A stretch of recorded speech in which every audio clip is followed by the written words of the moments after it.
अरे देवा, आता चार्जर कुठे गेला? मोबाईल हातात आहे तरी काय शोधतोय? पप्पा, चार्जर गायब झाला. चार्जर नाही, अक्कल गायब झालीये तुझी. 5 minutes later. काय बदललंय भावा? चार्जर शिवाय पण जगता आलं पाहिजे. तुझ्या मोबाईल मध्ये किती टक्के चार्जिंग आहे? 98. आमच्या काळात नव्हते मोबाईल बिबल काय, तरी आम्ही खुश होतो. आता मस्त रेटून बघतात की.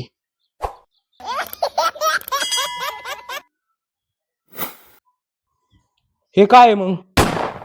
अरे हा तर टीव्हीवर होता. मोबाईल जास्त आणि अक्कल कमी वापरलं ना, असंच होतं. यस, शेवटी चार्जर भेटला.